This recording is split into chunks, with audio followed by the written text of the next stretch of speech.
bakuzi ba BTV Burundi nongera ndabakaze mu mwanya w'amakuru mu Kirundi. Reka muhundire dore kuzingingo nkuru ziyagize kuri uyu wa gatandatu 0 niho haba imisa yo gusabira Papa Benedicto wa 16 iyo misa ikaba yabereye kuri Cathedrale Regina Mundi. Nayo abene gihugu barashimira leta ko yakuyeho amahera y'igipimo cha COVID-19 kubinjira mu gihugu cy'u Burundi. Amakuru saya gusa hariho n'ayandi ndabahaye ikaze.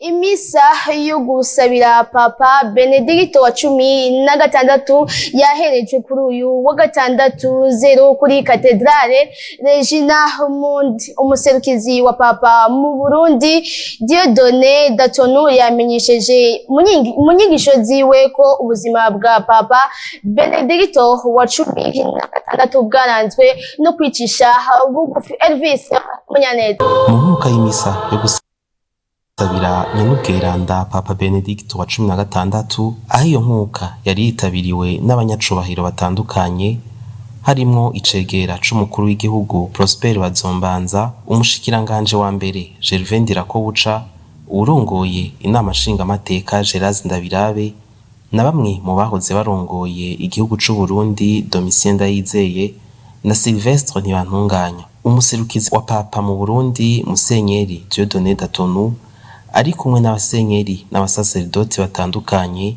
nibo barongoye iyo nkuka. Musenyeri Dieudonné Datonu mu nyigisho ziwe yagarutse ku buzima bwa Papa Benedicto wa 16 aho yamenyesheje ko yaranzwe no guca bugufi no kwemera.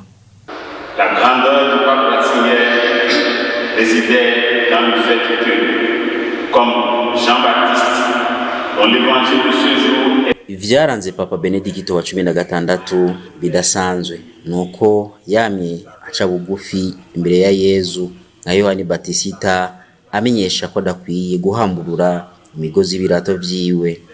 Ino nkuka ya misa yo gusabira Papa Benedicto wa 16 iduha akaryo ko kwiyumvira ku kinyegezwa ca Eklezia, itwibutsa ko Yezu ari umutu w'Eklezia nubwo turi ingingo z'Eklezia turabacumuzi.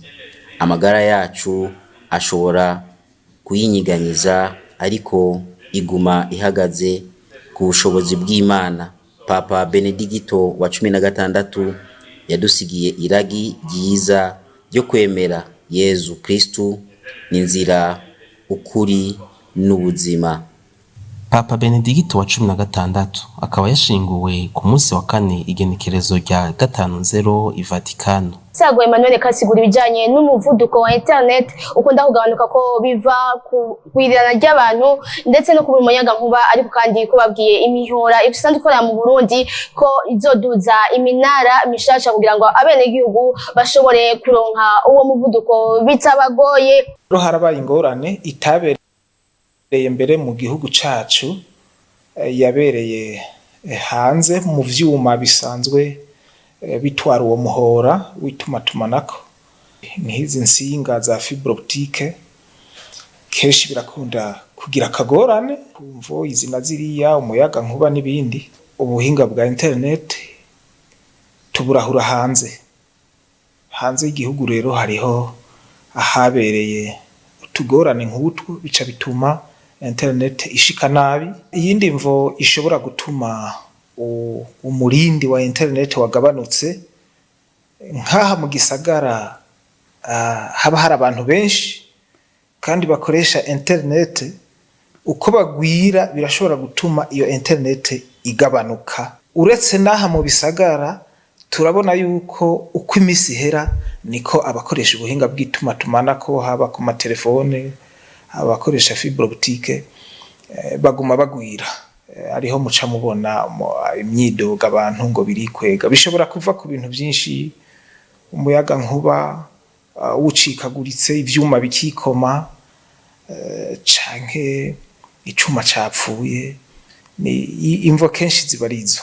twarahimirije na cane ayo mashirahamwe asanzwe adandaza ivyo gutumatumanako ko bokwagura imihora mu gushinga iminara mishasha. Gutunganya neza uruja n'uruza uko rutegerezwa kugenda mu mabarabara nivyo vyatumye umushikiranganji Dukundane Dieudonné ajejwe uburaro n'inyubako za leta agendera ibarabara ry'igihugu nimero 1 aho bariko basiga imirongo ku mabarabara. Rafael Nyandu. Ibarabara ry'igihugu nimero 1 mu Kamenge aho bita kuri Gardino yagendewe n'umushikiranganje uburaro n'inyubako za leta Dieudonné Dukundane aho yariko aragenzura ibikorwa biriko biraharangurirwa. Mu kiganiro ciharije yahaye imbonesha kure BTV yamenyesheje ibi bikurikira. Ibi ni ibikorwa byacu vya misi yose byo kuraba ingene twotunganya neza ivy'uruja n'uruza mu mabarabara yacu. Ubwa mbere hari kubaka amabarabara, ubwa kabiri hari kuyabungabunga tukayafata neza, tugize imisi tuzibira ibinogo mu maratari bake turacabandanya. Hama ubwa gatatu ni ingene baca muri ayo mabarabara twokora ibikorwa bijanye n'ingene bashobora kwiyunguruza neza. Murabona nk'iri barabara riragutse, imiduga uri kuraraba ngene haca umengo n'ubwato buri mu kiyaga kuko nta mirongo ibereka aho bategerezwa gutumbera, aho amabisi atwara abantu ahagarara, aho amakamyo mu gupakira no gupakurura ahagarara. Nivyo tugomba gukora, tugomba kubihera ngaha kuri iri barabara. Twarabitanguye kuri barabara ryitwa Mwezi Gisabo, ubu naho tugeze ngaha kuri barabara riduga ku kirimba c'umukuru w'igihugu, kandi ibi bikorwa tuzobikora mu gihugu cyose. Uko uburyo bugenda buraboneka tubikora mu gihugu cyose kugira ngo amabarabara yacu nayo aba amabarabara yiteka. Rirashobora kuba rito mugabo ko ritunganijwe neza, abantu bakiyunguruza vyorosha, amasanganya akagabanuka, abagenda n'amaguru bakamenya aho baca, abagenda n'amapikipiki bakamenya aho baca, abihuta canke abubahwa canke abashitsi bo hanze mu gihe baba bihuta nabo nyine bagategekanirizwa aho baca. Nivyo turiko turakora. Mumenya ko amabarabara yo mu gisagara ca Bujumbura atari make ariko arasubirwamo, ayandi nayo ariko ashirwako imirongo ituma abakoresha ayo mabarabara birinda impanuka. Muri Gare du Nord mu Kamenge bariko barakoresha n'imashine shasha. Abenegihugu n'ingenzi barashima ingingo ya leta yo gukura amahera yahora atozwa ku gipimo ca COVID-19 kubinjiye mu Burundi. Arlette Mugisha. Abanyagihugu n'ingenzi barashima cane ingingo yarayifashwe yo guhagarika amahera yahora arihishwa y'igipimo ca COVID-19. Iyo ngingo twayakiriye neza kubera hari akarusho kagiye kwiyongera ko igeze $5 zizobafasha kugira ico bashobora kwikenuramwo mu gihe bazaba bacize ngaha mu Burundi. Turashimiye umukuru w'igihugu kuba yakoze ikintu c'ingirakamaro, natwe akaba yatwugururiye no kuduha kaze mu gisagara kuko twari benshi twahora dutanga amahera menshi akatubabaza. Kiukweli ili jambo serikali ililofanya, iki kintu leta yakoze cyaduha umwizero mwinshi twebwe nk'abashoferi kuko akazi kari kamaze kugorana cyane, kuko ubwa mbere twakora amaturu 2 canke 3 ariko bamaze gushiraho amahera ya COVID ntibyashoboka kuko byatwara imirongo miremire ku rubibe kugira ngo dukore za turu 2 canke 3 ntizashoboka. Ilikuwa ngumu sana kwetu. Ingenzi z'abakongomani zigasaba leta ko yobatezurira kandi ku mafaranga barihishwa na Uber iyo bazanye ibidandazwa vyabo hano mu Burundi. Tatizo ingine nyengali na tusonga shewa Kongomani. Ikindi kibazo dufise twebwe abakongomani nuko tuzana ibidandazwa tubikuye muri Kongo, tugeze ku rubibe baca badusaba amahera menshi ya Uber, nayo nyene aratubabaza. Arabe nayo nyene ukuntu yodufasha amahera ya Uber akagabanuka. Ya Uber kameme inaza kwa ya muhimu.